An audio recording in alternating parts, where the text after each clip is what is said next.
Bismillah Rahman Rahim. Assalamu alaikum everyone. I hope all of you are doing well and a very warm welcome for my SBR confidence booster session. Students, you know very well that the time is almost over and the exam day it's just around the corner. Today is Saturday, that's 2nd of March, and the March 24 SBR exam that's going to be held by Monday. So you have 24 to 36 hours remaining. So number one, the session name is about confidence booster session. So it's where its name. The objective of this particular session is about how to develop and maintain your confidence and positive mindsets till the examination hall. So whatever the technical aspects you have covered, that's brilliant. Whatever you have done, that's really brilliant. So do remember that.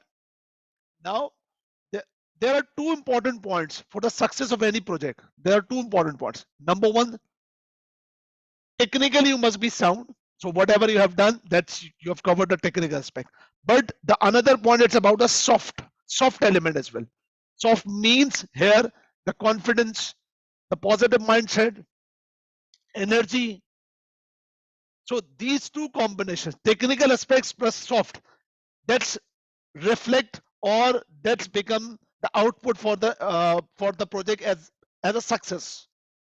So if you wanted to get success, so you must have to be maintain your mind with the confidence, with the positivity. That's very much important.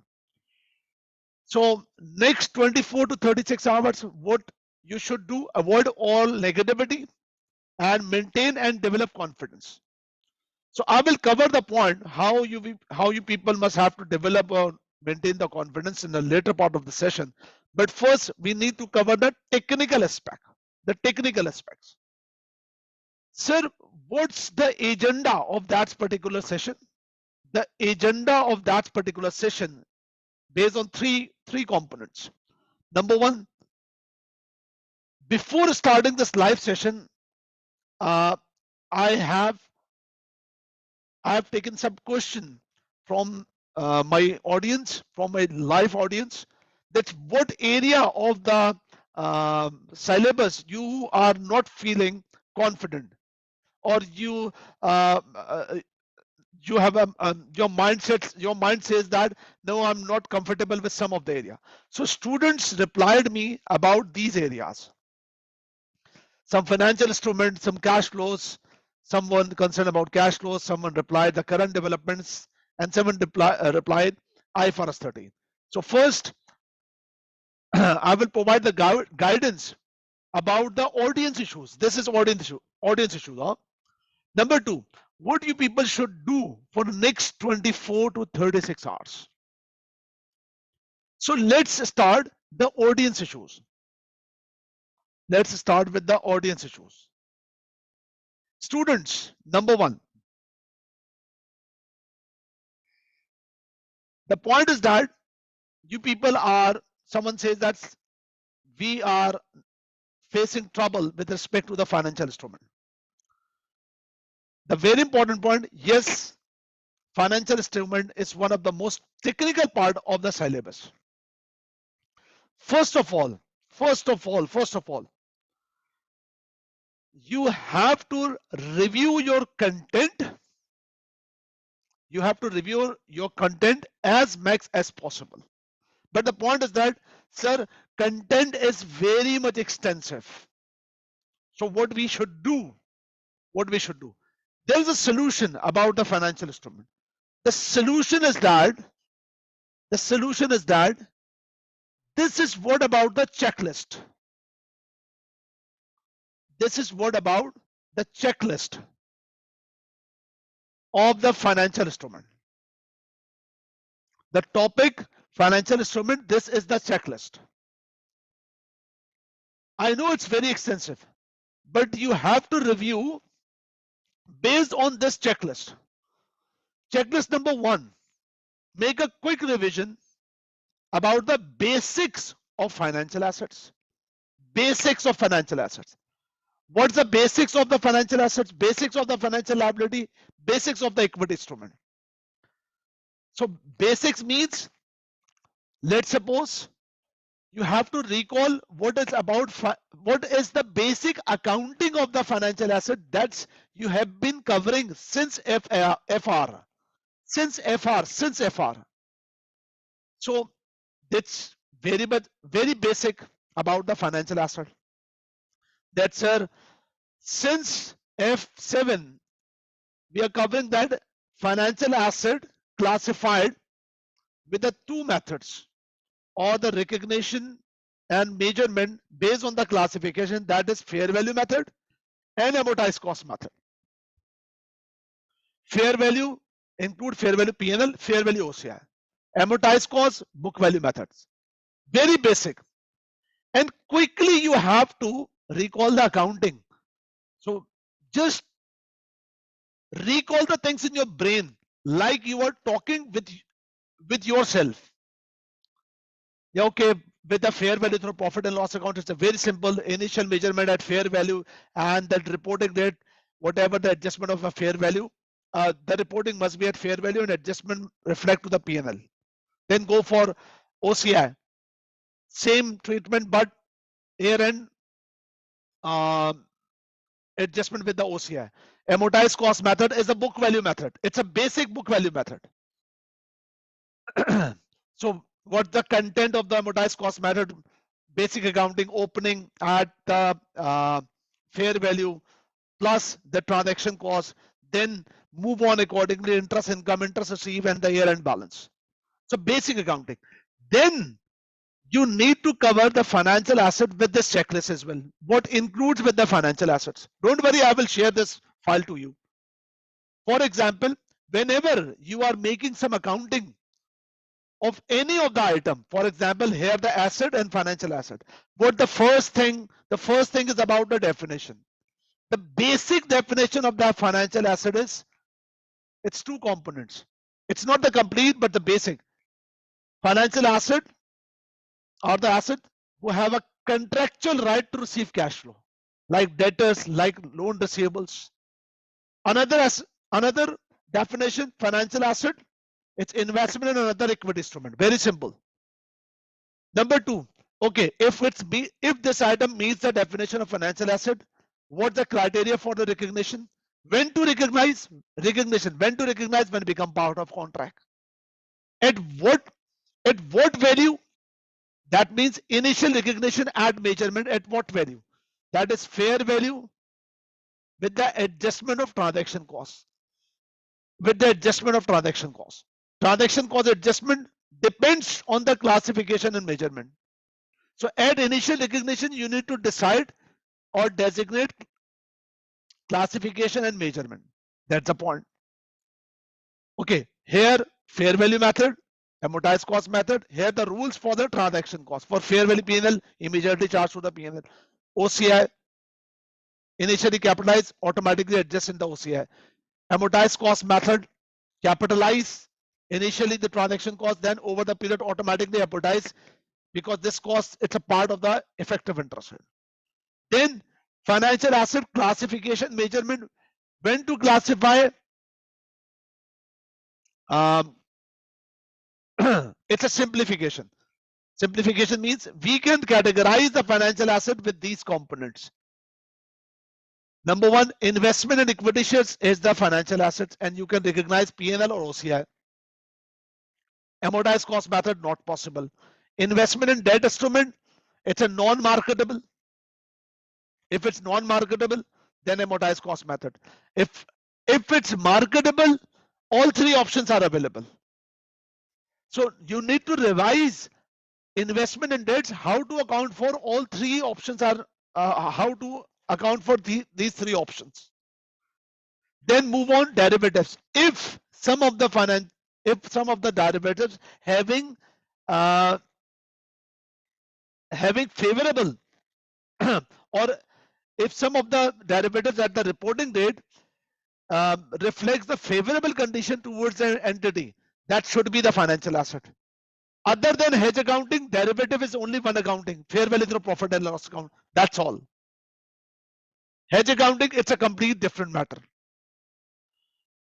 Other financial assets like debtors or interest receivable report always at book values.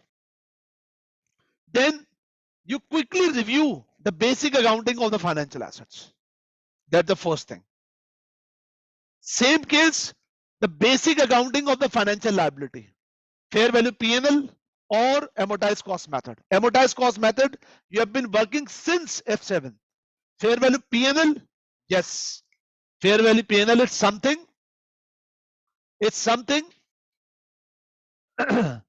challenging. It's really challenging. But examiner not asking very much time about the financial liability at fair value matters. Most of the time, financial liability at fair value, like derivatives. If derivatives are unfavorable at the reporting date, that's called financial liability reporting at fair value through P&L. Equity accounting, equity instrument, you have been studying since the initial accounting. Bank debit, share capital, share premium. So first, review the financial instrument, very basic, including initial recognition, measurement, classification.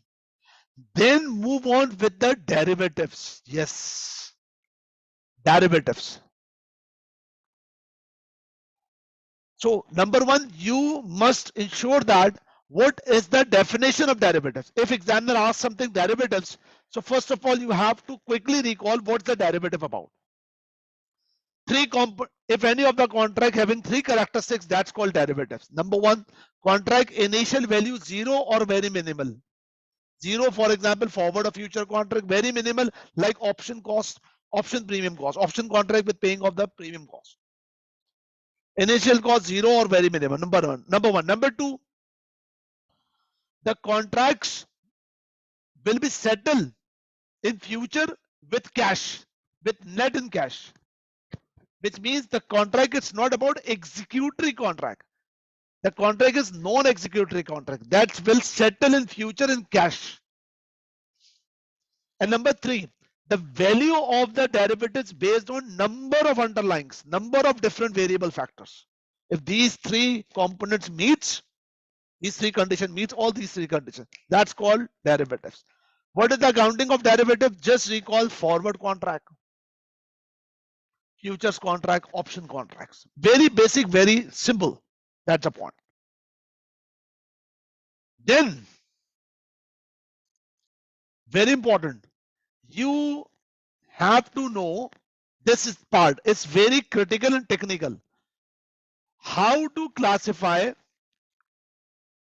what is the complete definition of financial asset, financial liability, and equity instrument. Examiner, it's very much concerned and very regularly examine how to distinguish between any of the complex issue about, is this the instrument issued as financial liability or equity instrument? Financial liability and equity instrument. So two things you need to recall. Very simple. Two things you need to recall quickly. Number one, if the instrument has already issued, it's already issued, and the company has received the cash flow, you need to determine that with this instrument where already instrument issued and received the cash flow, in future the entity has any liability in terms of obligation to pay cash. If the entity has a liability or obligation to pay cash, then it's financial liability. If no, then confirm it's equity instrument. If there is a there is an obligation, that's liability. So first of all, you need to sort out, is there any liability? No liability. If there is no liability, which means that it's a cash, it's an equity instrument. The other things, if instrument issued or to be issued, instrument issued or not to be issued, issued or to be issued. In case of issued, no cash injection, no cash received till now, or to be issued in future. So do remember that if company, if entity has a commitment, something to um, settle, if something need to settle with own equity instrument, with own equity instrument. So if own equity instrument commitment is variable, it's not clear, it's variable, it's variable. So you must report as liability. If own equity instrument commitment is fixed, that means it's equity instrument. So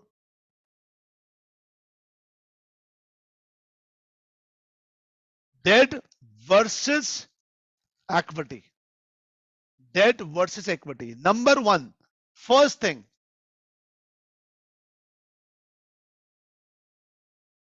if instrument issued, so just need to consider either obligation to pay cash,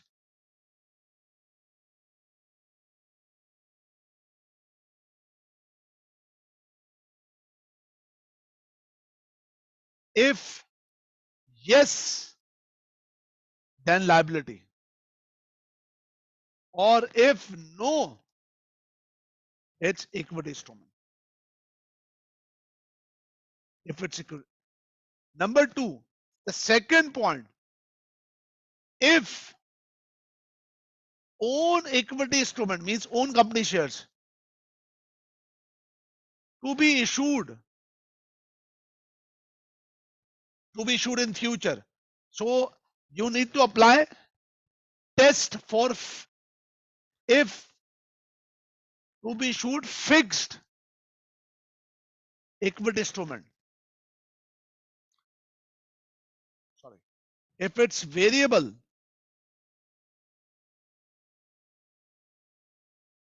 then consider as liability. If it's fixed, it's equity instrument. This is what the rule. This is what the rule. After the session, I will share a document as well. One pager document or two pager. You have to read it, then the things become fixed in your mind. Don't worry. But follow my follow the link of my WhatsApp group. Huh? So that's the point. Further, that is about the definition. Yes, very common. Financial asset impairment. Financial asset impairment. Very basic, very basic. For the financial asset impairment,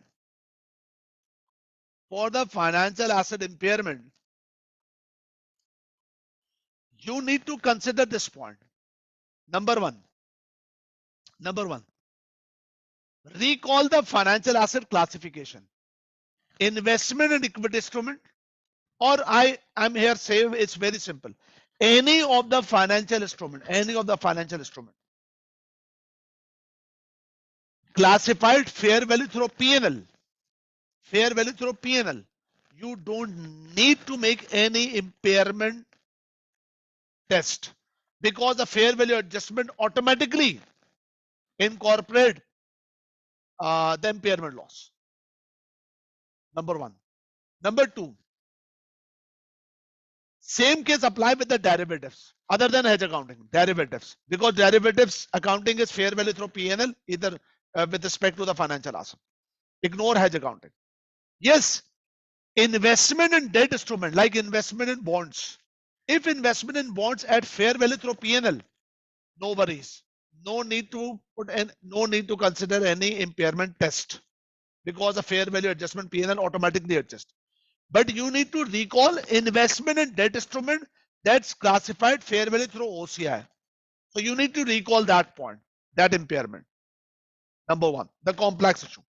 Number two, the most common examiner ask, the investment in debt instrument and investment in debt instrument recognized as or classify as amortized cost method. So for amortized cost method, the most of the time examiner examine this point. Amortized cost method, this is the three-stage principle. Stage 1, stage 2, stage 3.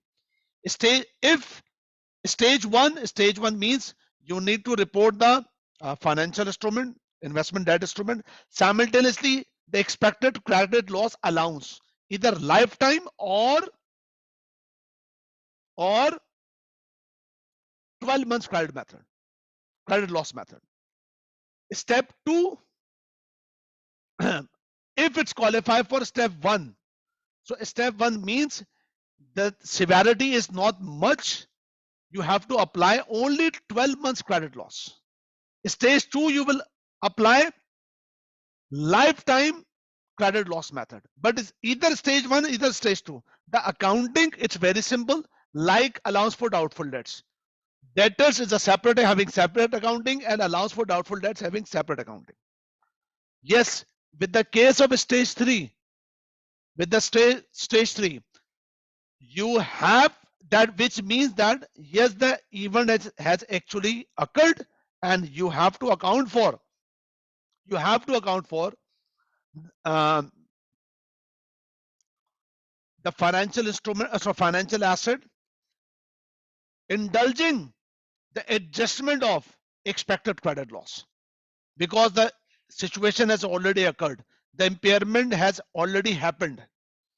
So that is about stage 3. So quickly recall one example of a stage 1, one example of stage 2, and another example of a stage 3.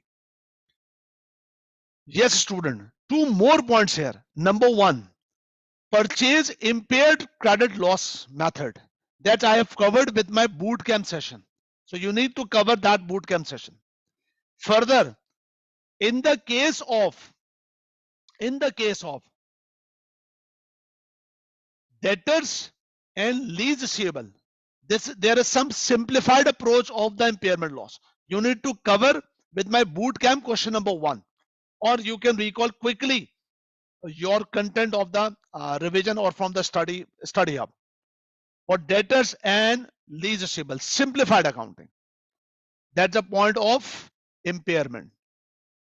Okay, about the derecognition, when to derecognize financial asset and financial liability is very simple. Financial asset derecognize, there are 2 components.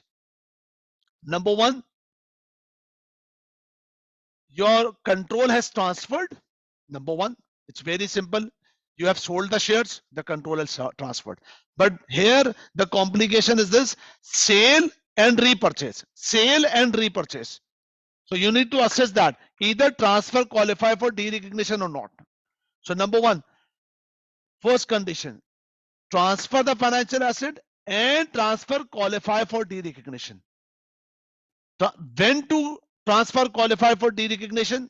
When risk and reward already have transferred. You can recall the financial liability. It's very simple. When the liability become extinguished, no worries about that. Reclassification, simple, you can recall. Yes, hedge accounting.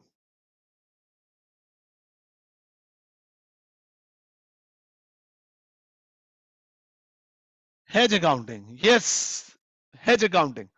I strongly suggest not too much worry about hedge accounting depths. You need to make a quick review of the hedge accounting, because examiner know very well about hedge accounting, that it's a very complex issue, and examiner never examine in a very deep manner. First of all, for hedge accounting, you need to cover that when to apply hedge accounting. When to apply hedge accounting. 3 conditions need to meet when the hedge accounting become applicable. Number 1,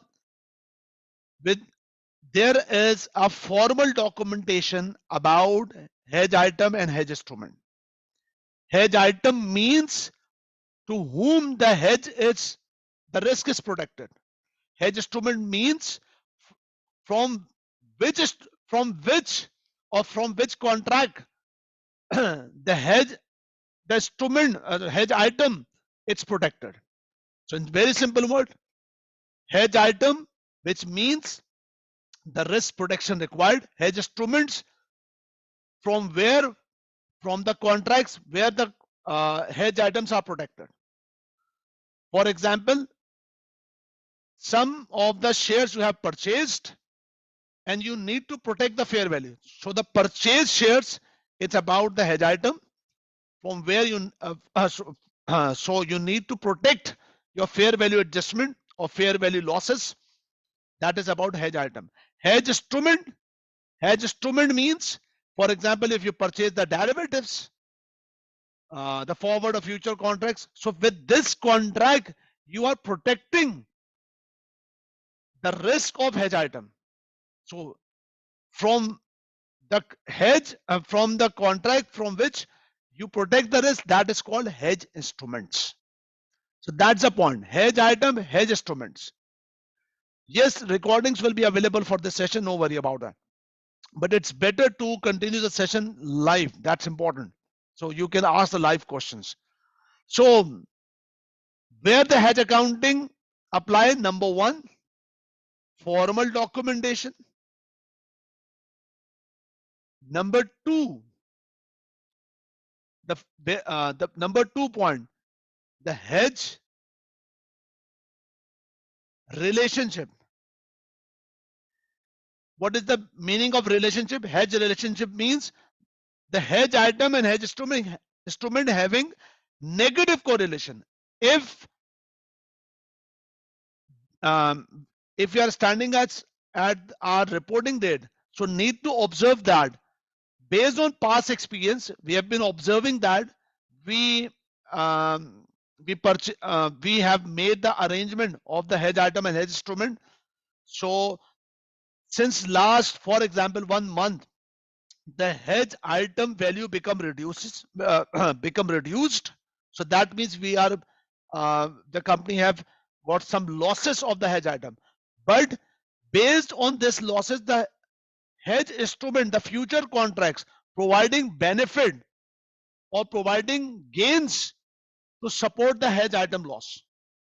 So negative correlation, observation about negative correlation, hedge item having loss, hedge instrument become gain, and vice versa. So this relationship you need to observe. And number 3, hedge effectiveness. Hedge effectiveness, very simple meaning. Hedge effective means if there is a loss in hedge item, 100 of loss, and hedge instrument, for example, the future contract having a gain of 80, so that means you have protected with 80%. Effective hedge effectiveness 80%. If hedge item having lost 100, hedge instrument having the gain of 90, that means 90%. So this effectiveness is also need to monitor. So first of all, these, if examiner asks that, you need to present your knowledge about hedge accounting. So first of all, you have to mention these 3 things. Then you need to sort out, is there about fair value hedge or this is about cash flow hedge? So fair value hedge about recognized asset or liability or any firm commitment, unrecognized firm commitment. So you need to determine that the hedge item, hedge instruments, both accounting must be similar to avoid all mismatch. So ideally, the fair value hedge item, accounting of hedge item, hedge instrument, both items must be at fair value P&L. But if in the case of hedge item, it's about fair value OCI, so hedge instrument must also be reported at fair value through OCI. That's simple. Cash flow hedge means for any unrecognized asset and liability, or there are some highly probable transactions. highly probable transactions or some of the transactions that's already occurred, but you need to make some payments. So cash flow hedge, it's about majority times unrecognized asset and liabilities. So here at reporting date, first of all, you need to know two steps. You need to know how to report hedge item. First step is that at reporting date, how to report hedge item. It's very simple. It's very simple. Fair value OCI with any fair value adjustment with cash flow hedge reserves. This is step one. Believe me, if examiner asks about cash flow hedge in detail, so and having 5 marks, so you will be able to get simple 2 marks by just mentioning that or just account for that hedge item accounting at reporting date at cash flow hedge at fair value through OCI. And any fair value adjustment must be reported at cash flow hedge reserves. That's all. The next 3 marks is about once after year end, where hedge instrument, I'm sorry,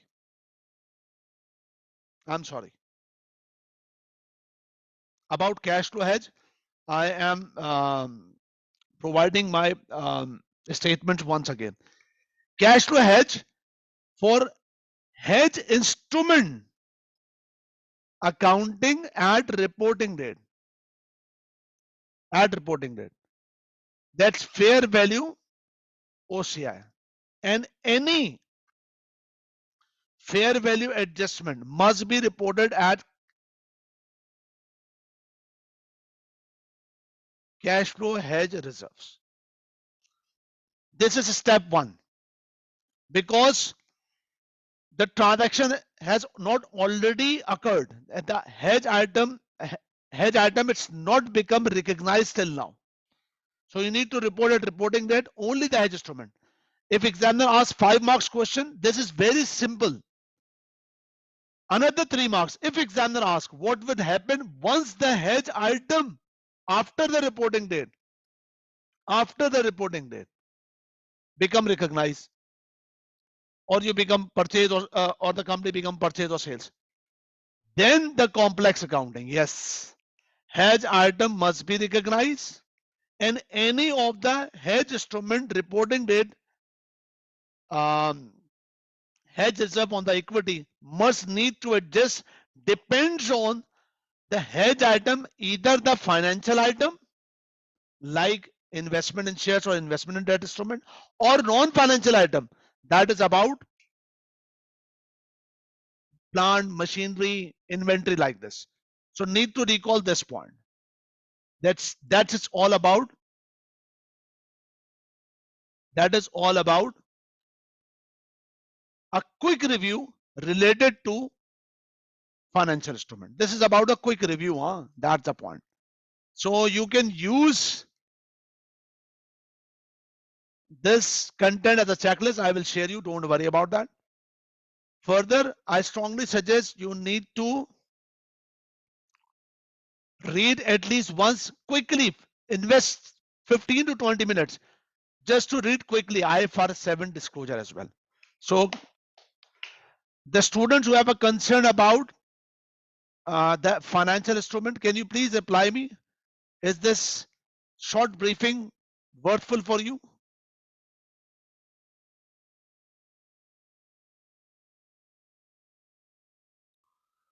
Can you please apply me quickly?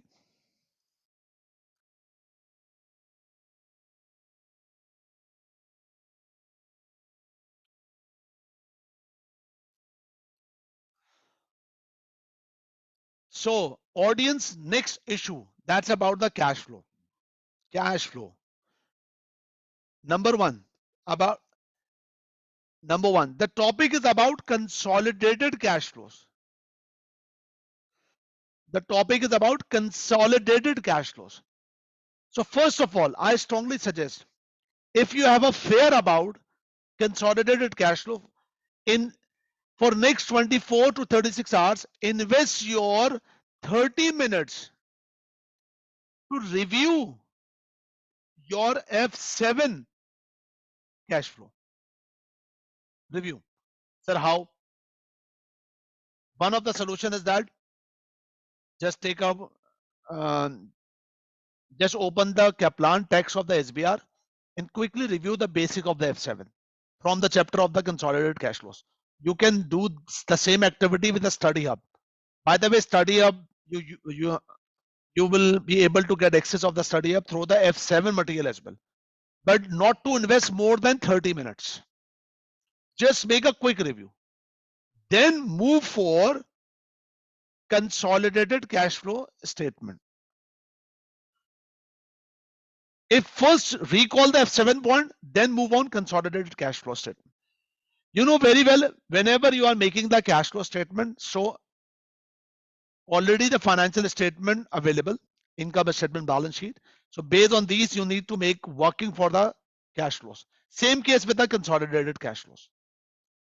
Student, once you become able to review the cash flows matter, after that, the consolidated cash flows, the limited aspects you need to cover.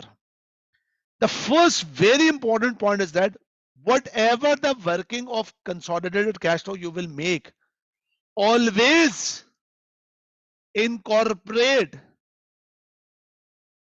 the acquisition and disposal effect. Acquisition or disposal effect. Either you are making a ledger of property, plant, equipment, either goodwill, either working capital, any of the adjustment, NCI, whatever, any of the adjustment, you need to incorporate the acquisition and disposal effect. If the question includes the acquisition matter, you have to incorporate the acquisition aspect. If something about disposal, you need to incorporate disposal effects. That's the first thing. Number two, you need to start working. If examiner asks some of the extract of the cash flows, start working based on balance sheet. What does that mean? If open the balance sheet or open the extract of the balance sheet and check it out, what's the first item? If the first item is property, plant, equipment, start with property, plant, equipment.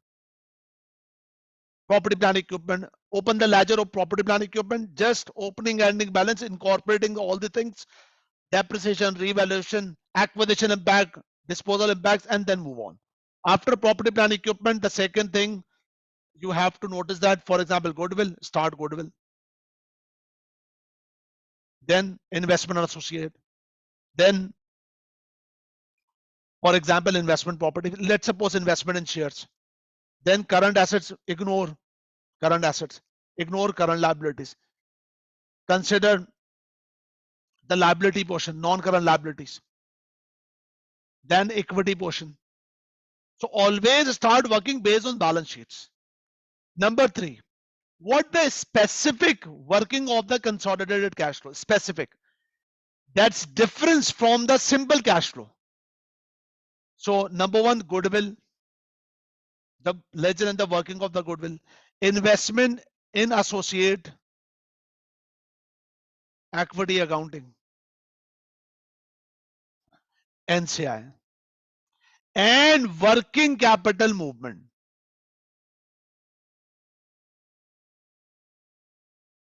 Working capital movement. That's all. I strongly suggest you need to recall the thing accordingly. Number one, based on this, and reattempt. Watch my video of the SBR bootcamp, because with bootcamp, I've already attempted the question of the December 23, and I strongly suggest you need to practice one consolidated cash flow question as well. I will share the, actually I've already shared the grid of the question of the consolidation. So you just get the document from my bootcamp where the grid of the consolidated questions available. So with this grid, there are, I think so, there are two consolidated cash flows question. One of the question I've already done with this December 23. One another question, that's the sample question available. You can attempt it. Any of the one question you can get from the study hub as well. That's the point. About the current development. About the current development. Okay. About the current development. Students, about the current development. What you should do? I must say here about the current development and the conceptual framework like these things, but even performance measurement as well. The very important thing is that reading is the key component. First of all, read the document.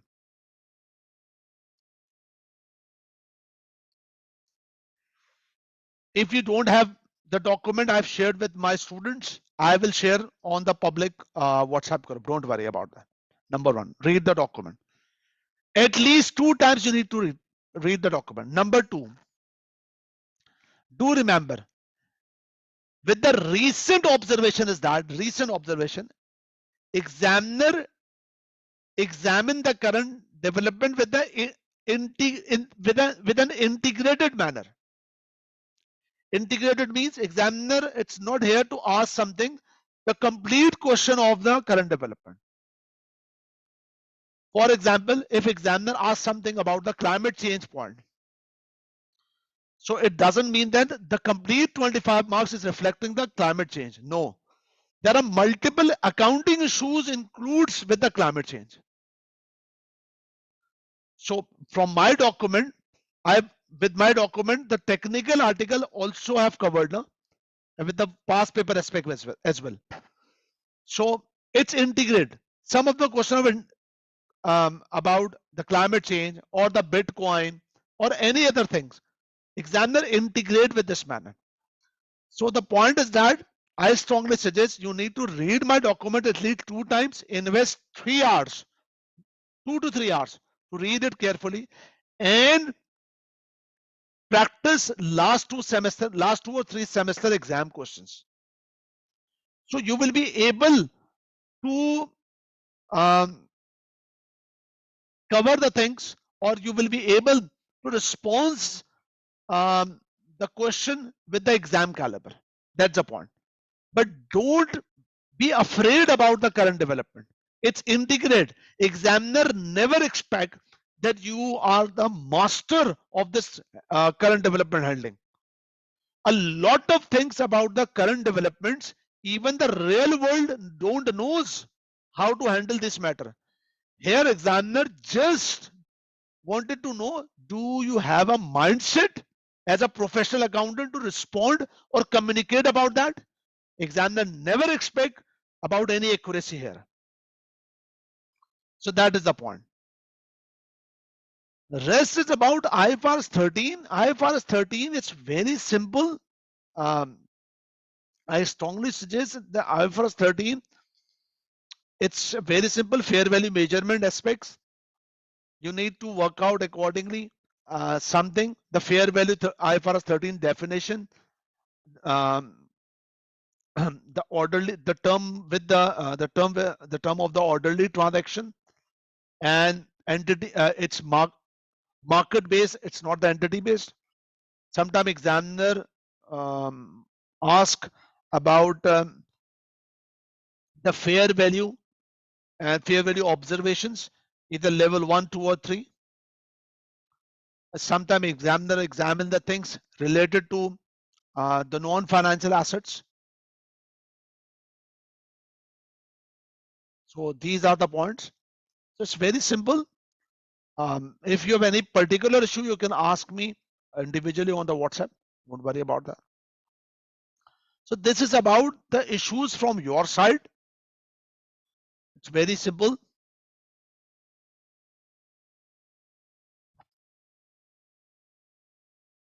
Okay, there is a question about that. Tell the entry if subsidiary sold goods to the parent. If subsidiary sold goods to the parent. For example, parent and subsidiary having a relationship of 80%, let's suppose. Subsidiary sold goods to parent. Let's suppose 1000. let's suppose profit 200, year end 50% unsold.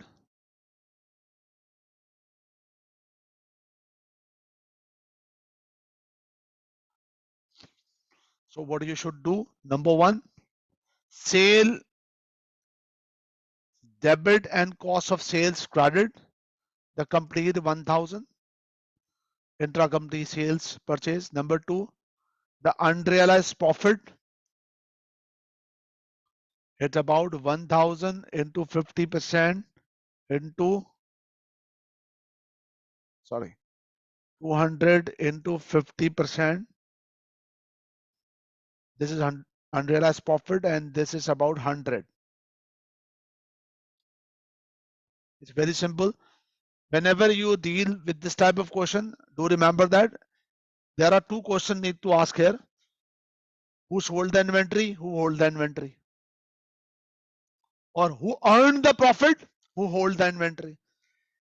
If subsidiary sold the goods, that means subsidiary having the profit. So you need to make adjustment of retained earnings and NCI. That is 80-20.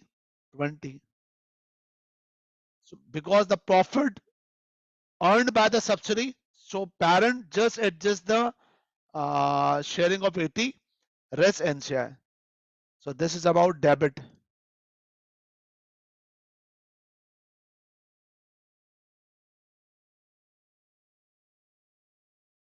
Credit, who owned the inventory?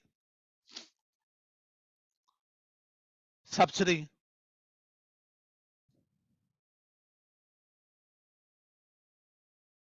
So that's about 100. Subsidiary inventory can be adjusted, that is 100.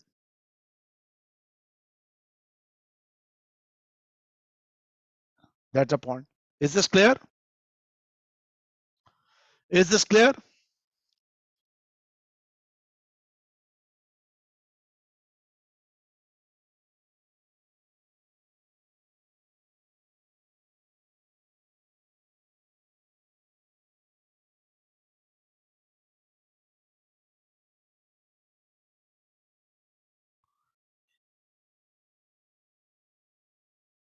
It's NCI, not the retained earning. It's NCI.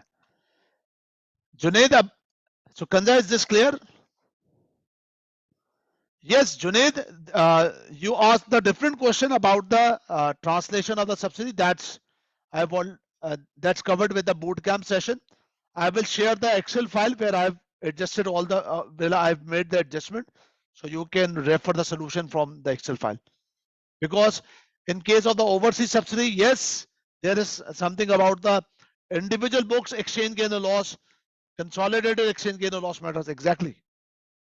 If this is with respect to the uh, overseas subsidies, that's the point.